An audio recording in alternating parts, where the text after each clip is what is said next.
Assalamualaikum warahmatullahi wabarakatuh. Alhamdulillah, salatu wassalamu ala rasulillah wa ala alihi washabihi wa man tabi'ahum bi ihsanin ila yaumidin, amma ba'd. Alhamdulillah, hari ini adalah hari Jumat Sayyidul Ayyam, tanggal 8 Oktober 2021. Kita alhamdulillah di rumah moderasi telah kedatangan dua tamu yang merupakan kawan dekat Ustadz dan juga satu SPK dengan saya sendiri, yaitu Sofyan Sauri. Yang pertama, kita kedatangan Ustadz Haris Amir Falah.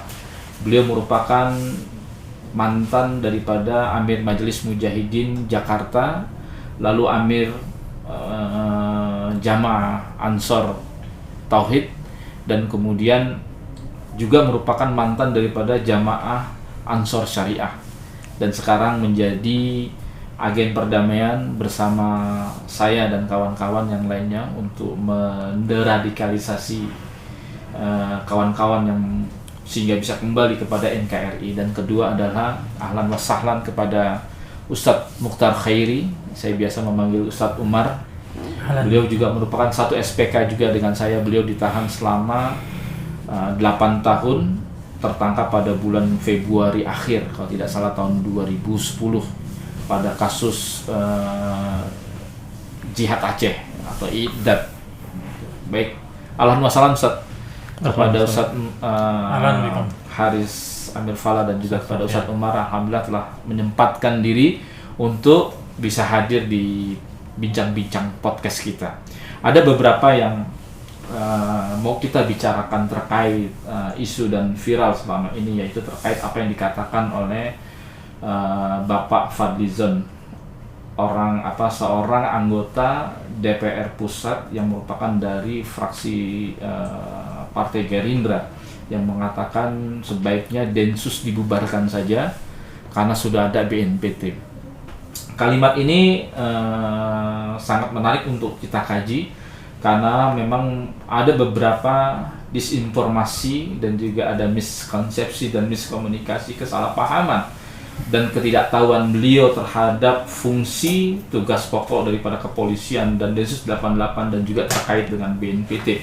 Bahwa kasus terorisme di Indonesia itu tidak saja domain daripada BNPT, bukan saja kepada Densus 88, akan tetapi seluruh komponen masyarakat kita itu juga harus ikut andil dalam mengatasi problematika penyakit terkait dengan pemikiran yang kemudian berujung kepada tindakan-tindakan destruktif, tindakan-tindakan yang melanggar daripada hukum di Indonesia dan membuat gaduh di tengah masyarakat, membuat resah di masyarakat terkait dengan ketertiban dan keamanan. Untuk itu, bagaimana selanjutnya, kita akan bincang-bincang terkait isu yang hangat pada akhir-akhir ini dan layak untuk kita bicarakan dan kita perbincangkan. Demikian dari saya, Rumah Moderasi Sofyan Sauri.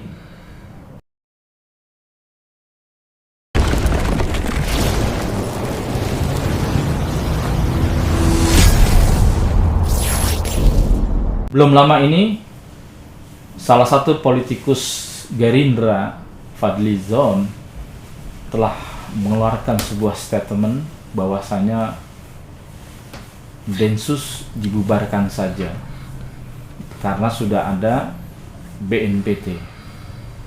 Karena narasi yang dibangun oleh Densus 88 selama ini dikatakan sebagai Islamofobi. Nah, bagaimana statement tersebut? Maka saya akan tanyakan kepada dua narasumber saya pada malam hari ini, di hari Jumat, kepada Ustadz Mukhtar Khairi dan Ustadz Haris Amir Falah terkait ucapan yang diucapkan kepada Saudara Fadlizon terkait dibubarkannya Densus 88.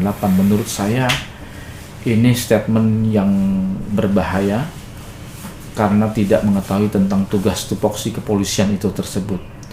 Karena tanggung jawab penanganan terorisme itu bukan saja tanggung jawab milik BNPT, tapi juga milik semuanya, semua elemen. Dalam hal ini Densus yang diamanahkan untuk mengatasi tentang kasus terorisme. Dan terorisme kita ketahui bukan saja ancaman Indonesia saja, tapi sudah menjadi ancaman bagi dunia. Beliau merupakan ancaman lintas zaman dan tempat. Kita bagaimana tahu di zaman klasik umat Islam ada kelompok Khawarij yang kemudian mengganggu dan bahkan membunuh Utsman dan Ali. Lalu kemudian sampai hari ini kita lihat mereka juga melakukan aksi-aksi amaliyat, operasi-operasi yang mengatasnamakan jihad, seperti di Prancis, di Belgia, kemudian ada di Amerika, ada di Jerman, dan bahkan sampai negara Indonesia sendiri itu terancam. Nah, ini bagaimana Ustadz melihat? Saya bertanya dulu kepada Ustadz Haris Amir Falah terkait statement ini. Dan menurut saya ini membuat para pelaku teroris mendapatkan angin segar terhadap statement ini. Bagaimana tanggapan Ustadz? Ya, sebelumnya saya ingin luruskan dulu ya. Saya Amir tapi belum Amir, bukan Amir yang pusat ya. Hanya semuanya Amir Jakarta. Amir Jakarta. Tadi Jakarta-Jakartanya cuma disebut waktu MMI-nya. Ya. Siap. Satu itu, kedua kemudian memang terakhir ini kita cukup dikagetkan juga ya. Dengan statement, kalau nggak salah di tweetnya ya. Tweetnya betul. Dia men-tweet Densus bubarkan saja. Kemudian mungkin ada embel-embel kata-kata sudah cukup dengan adanya BNPT. Kalau saya melihat begini ya, kalau kita lihat sejarah penanggulangan kejahatan teroris ya, terorisme itu sebelum ada BNPT malah sudah ada yang namanya anti teror. Iya. Ya kan, itu kan yang menjadi embrio, yang kemudian berkembang menjadi Densus 88. Itu kan jadi penanganannya seperti itu. Kemudian juga saya tertarik betul ketika podcastnya Kadensus 88 Irjen Pol Martinus Hukom SIK MSI, ketika beliau mengutip salah satu pendapat yang mengatakan begini, bahwa di dalam kita memberantas terorisme itu ada memberantas teroris, ada terorisme. Kalau terorisme memang tidak dengan senjata, karena itu kan dia bersifat pemahaman. Dia bisa dengan seperangkat lembaga atau orang-orang yang memahami bagaimana mengcounter itu. Tapi kalau sudah berbentuk teror, dia harus dihadapi dengan senjata. Teroris itu kan dengan teroris ya, teroris orangnya dengan terornya perbuatannya. Dari situ aja kita sudah melihat bahwa kejahatan yang menjadi extraordinary crime ini yang bersifat luar biasa, kejahatan yang luar biasa ini kan seperti antum bilang, umurnya itu kan sepanjang umur manusia sebetulnya. Ya kan, sejarahnya itu. Jadi semakin kemari semakin berkembang, maka penanganannya itu saya rasa kehadiran semacam detasemen khusus di Indonesia dengan Densus 88 ini menjadi sesuatu yang tidak bisa kita anggap biasa-biasa. Artinya boleh kita mengatakan jadi kita ukur soal kita suka dan tidak suka, tapi soal dibutuhkan atau tidak gitu. Kalau orang suka tidak suka, ya perbuatan manusia atau apapun namanya pasti nggak semuanya positif, ada yang salahnya. Tapi kalau kita lihat sebagai sebuah kebutuhan, ini Densus 88 sampai hari ini pasti sangat dibutuhkan. Kenapa? Karena tindakan-tindakan teror ini terus berkembang. Ini kan semakin canggih, kemudian jaringannya semakin banyak. Dan kita lihat justru terakhir orang-orang yang terpapar dengan paham radikal ekstrim sehingga melakukan tindak teror itu semakin nekat gitu. Kalau tidak ada tindak keamanan seperti Densus 88, misalnya hanya dihadapi dengan nasihat, dihadapi dengan pencerahan, ini saya rasa dunia ini akan kacau. Indonesia ini akan luar biasa hancurnya ini. Iya. Ya, kita tidak bisa bayangkan jangan-jangan Indonesia akan lebih parah daripada Syria. Dari Libya. Iya, akan seperti itu. Kalau saya melihatnya seperti itu, artinya kalau kita merasa diri pintar, tapi kita nggak jadi orang pintar di segala bidang, gitu. Yeah. Kita mungkin tahu di satu hal, tapi kita belum mesti tahu di hal yang lain. Nah, kalau kita tidak tahu persis dalam satu hal itu, nggak usah kita komentar. Komentar yang seharusnya dalam kondisi seperti ini, komentar kita itu mendamaikan, menyejukkan. Tapi ini kan membuat bingung. Ya, bukan sekedar membuat bingung, tapi menjadi angin segar buat tindak-tindak teroris di Indonesia.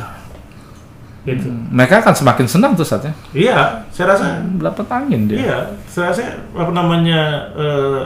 akan tepuk tangan gitu. Ya. Nah, ketika kita bicara begini, pasti kitanya yang dibilang, wah ini emang antek-anteknya Densus, gitu kan. Padahal lepas dari persoalan itu, kita butuh keamanan. Butuh keamanan. Kita butuh keamanan. Kita butuh kenyamanan. Kita butuh kenyamanan. Dan itu keamanan dan kenyamanan nggak bisa kita tanggulangi sendiri. Betul. Pasti ada badan khusus yang dibentuk oleh negara, ya kan? Misalnya di kepolisian, kemudian menangani kasus-kasus seperti itu. Ya, betul. Bagaimana tanggapan Ustadz Umar nih terkait dengan statement yang menurut kita nih cukup berbahaya juga dan memberikan angin segar bagi para calon-calon teroris atau bagi para teroris, ya. Mereka bisa saja, wah ini sudah didukung oleh anggota DPR, ya kan, pusat perlu kita viralkan atau dan sebagainya gitu. Tidak mustahil itu juga akan mengundang petisi lagi dan sebagainya. Ini Ustadz Umar melihatnya bagaimana?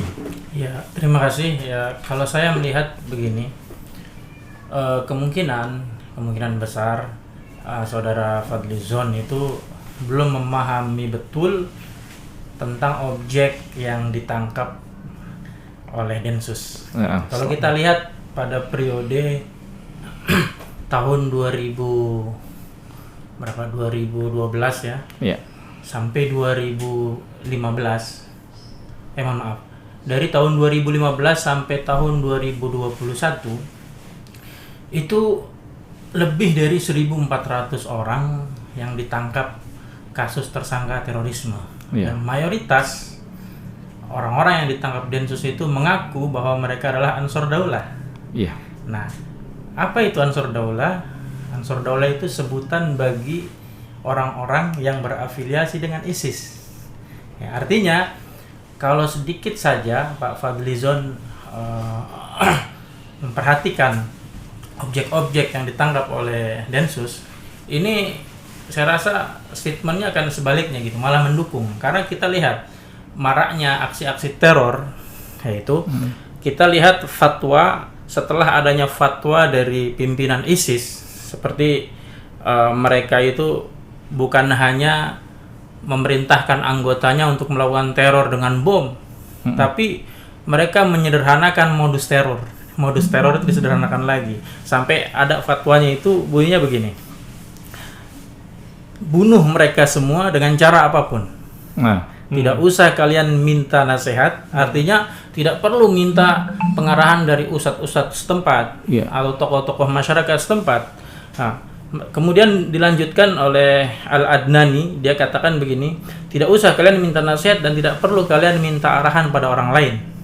Bunuh orang-orang kafir itu baik warga sipil maupun tentaranya, karena mereka semua adalah sama.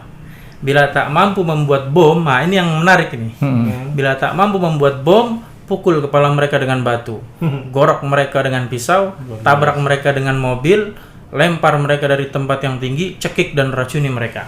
Artinya, seandainya kita memahami gitu tugas Densus dalam memberantas aksi teror, nah dari 1.400 yang ditangkap itu, mayoritas mereka mengaku jamaah Ansarud Daulah yang berafiliasi dengan ISIS, dan kita tahu bahwa mereka punya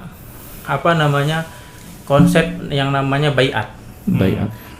Ketika mereka sudah berbaiat, artinya mereka siap menerima instruksi baik dalam keadaan senang maupun dalam keadaan susah, sempit maupun lapang.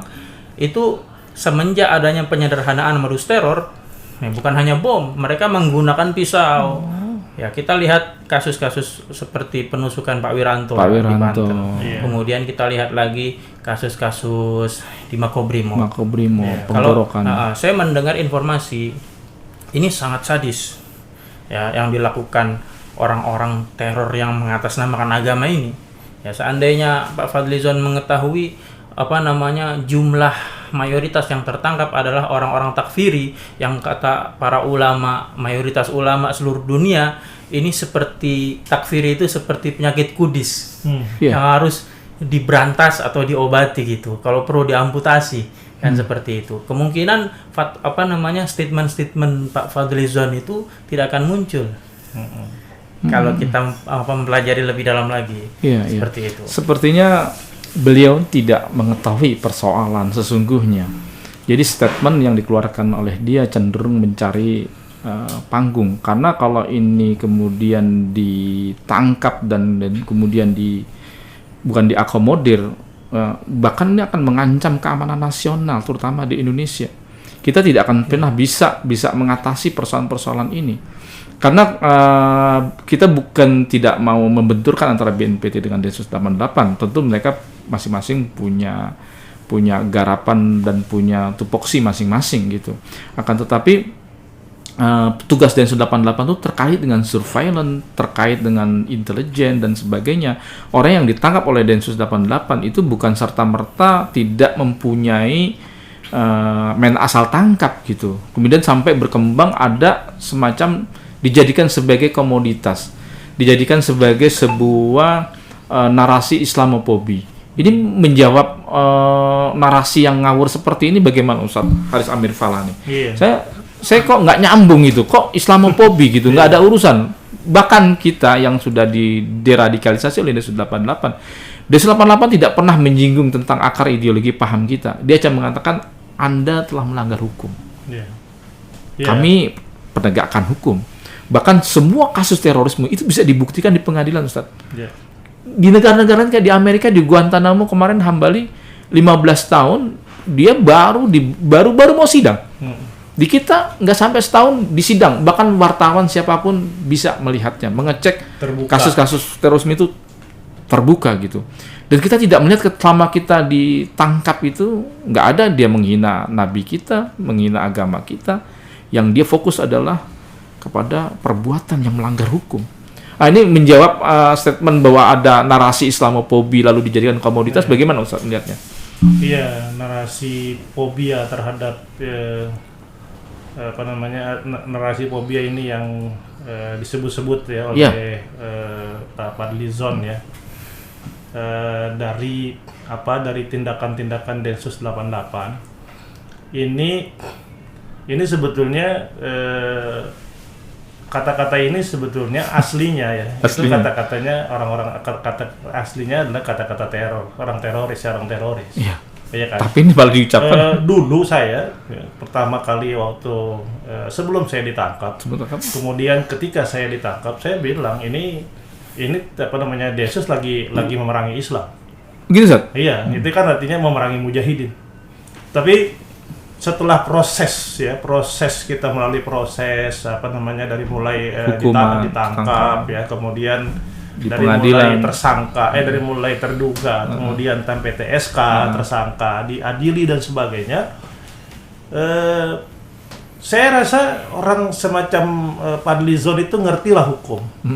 Bahwa Densus melakukan tindakan ini bukan memerangi agamanya. Ya, saya mungkin Ustadz Fauzan, Ustadz Umar mungkin lama berdakwah, nggak pernah tuh disentuh apa-apa, udah bebas. Kita nggak dilarang saja untuk berdakwah. Tapi ketika kita melakukan pelanggaran hukum di wilayah hukum Indonesia, lah kita kena hukuman. Itulah yang dilakukan oleh Densus. Kalau itu dianggap sebuah narasi fobia, membangun orang menjadi dibangun benci kepada Islam. Kok selalu menjadi sasarannya adalah Islam, saya rasa itu satu gagal paham itu. Dia gagal paham. Jadi nggak ada saya rasa yang lain-lain juga boleh bicara lah ya. Dalam proses-proses hukum itu tidak pernah kita disinggung soal kita agamanya apa. Ya. Ya, hari ini tuh Kadensusnya bukan Islam, non Muslim. Ya. Ya kan? Tapi kita lihat bagaimana beliau tampil itu tidak membawa agama. Ya kan? Bahkan bisa berhubungan baik dengan ikhwan gitu kan. Tanpa mengganggu agamanya, dan kita saling menghormati gitu kan. Itu keyakinan kita dan dijaga betul itu. Jadi di mana letak soal narasi fobianya? Ya kan? Itu yang saya rasakan ya. Jadi nggak ada gitu kan. Dan dalam proses hukum, meskipun memang di tahanan itu pasti kita tidak sebebas ketika kita berada di luar, ya kan? Tapi soal ibadah itu saya rasa nggak ada yang dilarang. Ya kan? Jadi ini murni soal pelanggaran hukum, dan pelanggaran hukum kejahatan ini kejahatan yang ekstra. Iya. Gitu loh, ya kan? Jadi nggak tepat lah kalau kita menyebut bahwa ini narasi sebuah kebencian terhadap Islam. Gitu. Dan saya rasa kita berharap juga ke depannya sampai kapanpun misalnya Densus harus tetap begitu. Yeah. Jadi melihat atau memberantas sesuatu karena kejahatannya. Sama lah ketika ada seorang melakukan kejahatan, misalnya kejahatan biasa, kriminal biasa, ya kan? Dia kebetulan beragama Islam, tapi dia misalnya mencuri. Saya rasa yang ditindak pencuriannya, bukan karena Islamnya. Bukan karena Islamnya. Iya kan? Ketika dia misalnya kejahatan narkoba gitu kan, saya rasa penggunaan narkobanya bukan karena Islamnya. Ketika dia melakukan kejahatan teror, maka yang diberantas adalah tindak terornya, pelanggaran hukumnya. Ya kan nggak sembarangan orang boleh melakukan kejahatan misalnya dengan memiliki senjata tanpa harus ada izin. Kemudian berlatih dengan senjata tanpa ada izin. Ini kan semuanya ada aturannya. Atau kemudian tiba-tiba ada orang yang menusuk seseorang. Ya, pasti saya rasa siapapun kemudian melihat ini kejahatan gitu loh. Cuma karena kejahatan ini dilakukan oleh jaringan yang berada dalam jaringan terorisme, makanya penangannya ya harus Densus yang tangani. Nggak mungkin lah kejahatan terorisme yang menangani polisi biasa. Jadi saya melihat bukan dalam rangka membangun narasi-narasi membuat orang takut terhadap Islam. Ya, betul. Ya. Oke, Ustadz Umar, ini kok apa yang dikatakan oleh Saudara Fadlizon tadi juga selalu diungkap oleh Ustadz Haris Amir Falah terkait dengan kok ucapan-ucapan seperti ini mirip dengan kita sebelum tertangkap gitu. Bahkan pola-pola cara bicaranya mirip-mirip kayak orang-orang Ansaruddaullah yang seharusnya kan ada lazimul qaul laisa bil qaul gitu.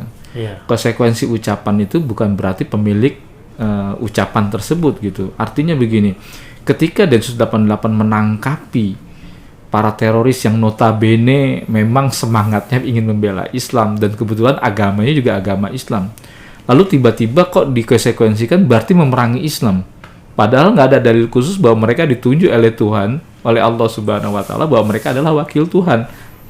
Ustaz Muhtar Khairi melihatnya ini kayak mana ucapan seorang Fadlizon, seorang anggota DPR, seharusnya beliau ini melek ya bicara tentang masalah hukum, gimana? Ya, saya menanggapi begini. Jadi ketika saya berinteraksi gitu kan, bermuamalah dengan orang-orang yang tadi teman-teman ya ex-napiter yang afiliasinya ke ISIS, memang begitu. Mereka cenderung melabeli diri mereka dengan Islam. Iya. Nah, mereka lah Islam. Siapa yang memerangi mereka, mereka anggap memerangi Islam.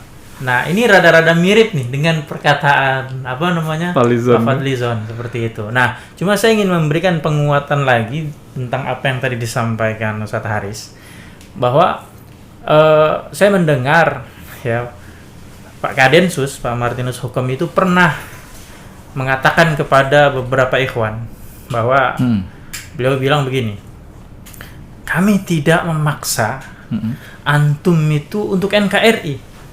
Iya. Gitu. yang penting antum itu tidak main senjata gitu, tidak main kekerasan.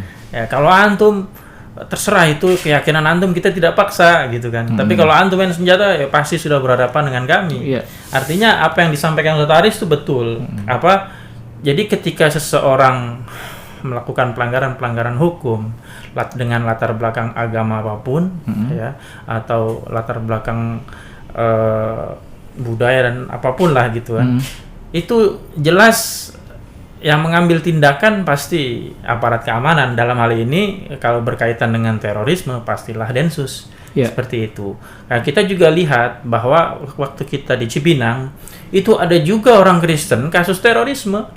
Ada ya? Ada ya? Kasus terorisme. Kalau nggak salah kasus bom Alam Sutrat yang di Tangerang itu.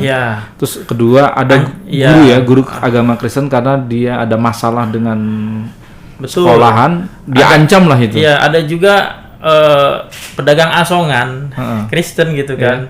Dia bermasalah di angkot atau di bus gitu kan. Kemudian dia sakit hati dengan polisi, terus pulang, kemudian dia ancam polisi, akhirnya kena kasus terorisme.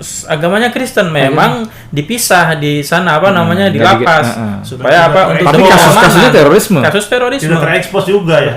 Cuma karena tidak terekspos, Ustaz. Termasuk ada seorang wanita, dia pacar seorang polisi, karena polisi ini pacarnya jaga terus. Diancam lah gedung itu ada bomnya gitu. Karena kesal dia kena undang-undang terorisme itu. Paling tidak begini, Ustaz.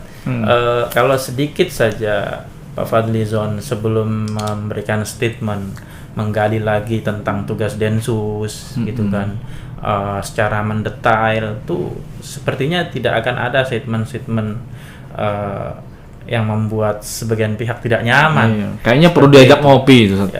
Boleh. Ngopi bareng ya. Biar dia tahu nih kita nih korban doktrin juga gitu. Ini kalau saya melihat korban-korban doktrin ISIS ini gitu kan, kalau kita sebut takfiri lah, kaum takfiri itu mayoritas umat Islam, baik yang Salafi maupun yang Muhammadiyah maupun yang Aswaja NU, semua kibar-kibarnya, tokoh-tokohnya sepakat bahwa ini penyakit dalam umat Islam, maka perlu ditindak sebelum mereka. Makanya Indonesia peraturan yang baru itu kan ada preemptive strike itu ya.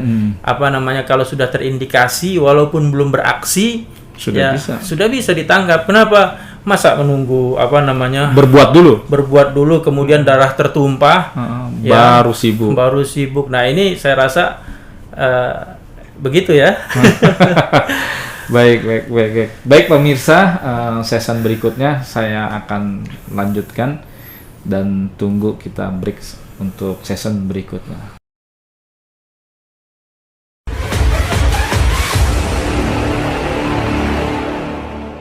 Kasus terorisme di Indonesia seringkali absurd, seringkali diopinikan tidak jelas, dianggap sebagai sebuah konspirasi.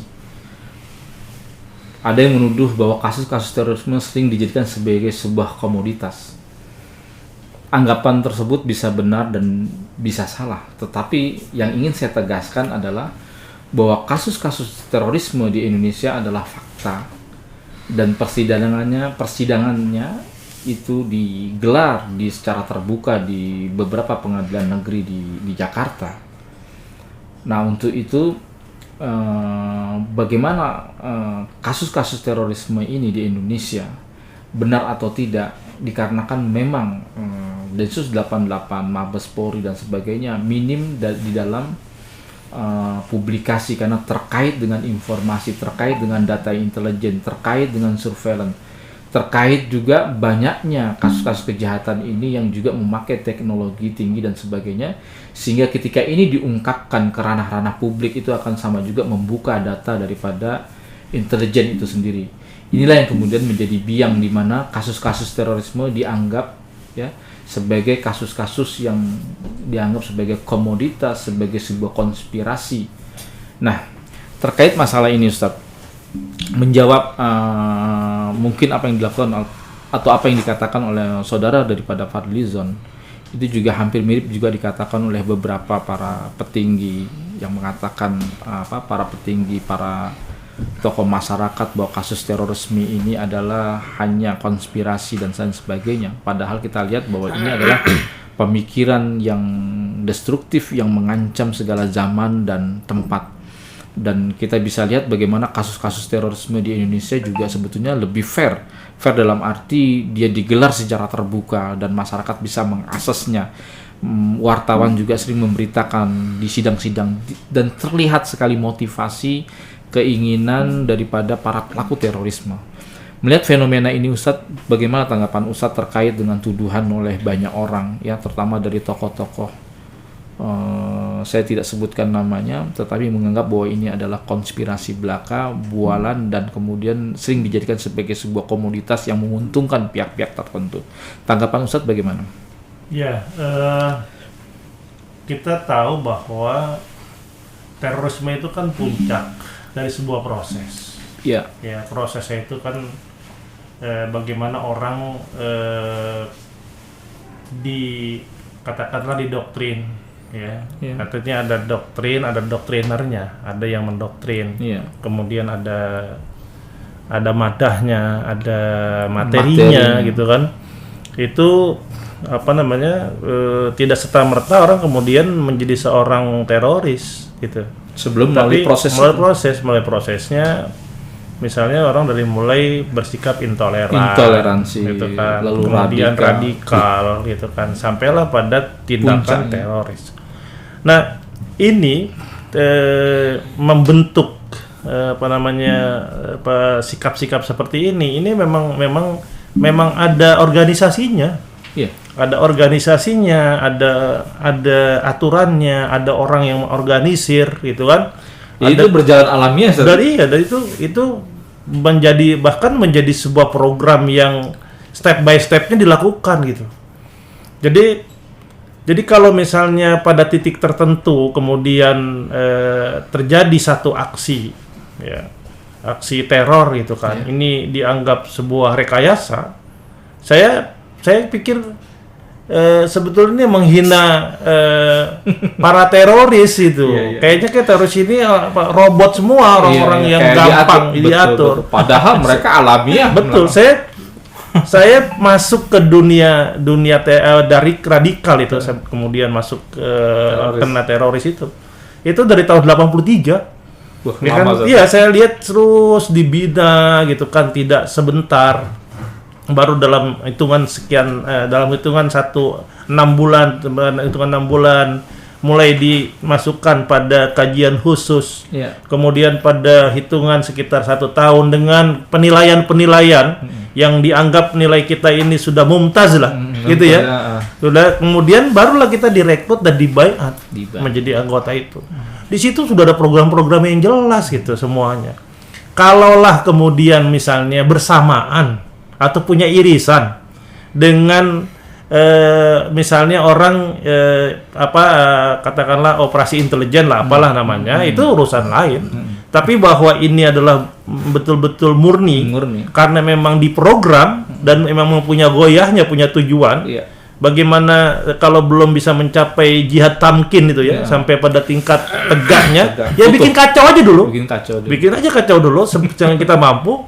Dan itu nggak ada. Saya lihat nggak ada unsur di mana rekayasa gitu kan. Ini memang satu permainan gitu kan. Loh, bukan permainan loh. Ini di mindsetnya para teroris ini jihad. Ini jihad gitu. Yang mereka punya fikihnya, ada fikih jihadnya. Meskipun nanti fikih-fikih jihadnya tercemar dengan pemahaman-pemahaman ekstrim. Betul. Gitu kan, tapi itu ada. Gitu kan. Ini kan kita kan jangan hanya melihat dari sisi permainan politik. Ya kan, orang yang biasa seorang politikus dia main hanya dari politik, tapi ini orang pergerakan. Ya kan? Karena kalau seandainya partainya Fadlizon toh menang, dia juga akan dihadapkan dengan ancaman yang sama ya, Ustaz ya? Ya, artinya ancaman kejahatan ini nggak pernah selesai. Siapapun presidennya, siapapun partainya. Kita lihat sekarang di zaman kekhalifahan aja ada. Iya kan? Ada. Bagaimana Utsman terbunuh. Nah iya. Ali juga terbunuh. Bahkan gitu kan? Rasulullah sampai diprotes Idil ya Muhammad. Nah iya, betul kan? Itu sudah cikal bakal itu jelas sekali kan. Siapapun pemimpinnya akan tetap jadi ancaman. Saya rasa terlalu naif ya. Terlalu naif sekali kalau kemudian menyebut ini adalah rekayasa dan sebagainya. Meskipun barangkali orang-orang yang berbicara seperti itu ini hanya kepada tataran dia perang opini. Jadi jualan politik lagi nih. Iya, artinya jangan inilah, kita jangan lebih kejam dari teroris lah. Iya, artinya iya, hal-hal kayak gini kok jadi dagangan. Jadi dagang. Dagang yang lain aja lah. Ya kan? Ini fakta ini bisa dibuktikan gitu. Nggak ada kaitan dengan Islamofobi saat ya. Iya. Nggak ada. Kita memang murni bahwa alami. Itu adalah satu tingkatan marhalah yang pada marhalah tertentu kelompok-kelompok seperti ini masih melakukan aksi. Kalaulah mampu melakukan jihad dalam arti kata sampai tegaknya apa yang diinginkan, ya itu bisa dilakukan. Tapi kalaulah mereka misalnya bagaimana sekedar membuat irhab itu ya, jadi teror kan ya, membuat takut yang dianggap adalah musuh-musuhnya, itu dilakukan dan itu terprogram. Itu bukan ini adalah sebuah konspirasi atau sebuah rekayasa gitu. Kalau saya melihatnya seperti itu. Baik Ustadz Umar, pada setelah bom Bali 1 pada tahun 2003-2004 itu ada sebuah grup yang disebut dengan Qaidun Group kalau nggak salah, itu pernah menerjemahkan sebuah tulisan yang berjudul Al-Irhab minal Islam waman ingkaru faqad kafar. Jadi kalau nggak salah seperti itu, bahwa irhab itu merupakan dari Islam dan siapa saja yang mengingkari maka dia kafir. Dan dia mengutip bahwa irhab itu masuk kepada ayat misalnya wa'idul lahum mastata'tum min quwwa turhibuna bihi adwallahu wa adwakum. Maka dengan menakut-nakuti musuh-musuh Allah maka dan musuh-musuh kalian gitu. Nah, ini Ustadz Umar melihatnya bahwa ternyata memang kejadian teror ini berangkat dari paham dan ideologi gitu. Saya melihat bagaimana Ustadz Umar terkait dengan pertanyaan saya juga kepada Ustadz Aris Amir Falah terkait bahwa kasus-kasus terorisme banyak hoaxnya dan sebagainya. Mungkin Fadlizon juga termasuk termakan gitu. Tapi sekelas beliau seorang anggota DPR yang seharusnya juga bertanggung jawab juga terkait dengan budgeting dan sebagainya, anggaran itu kan masuk kepada ranah-ranah DPR gitu. Bagaimana dia kemudian ingin membubarkan Densus 88? Itu Umar, bagaimana tanggapan antum? Ya, saya melihat begini, Ustadz Sofyan.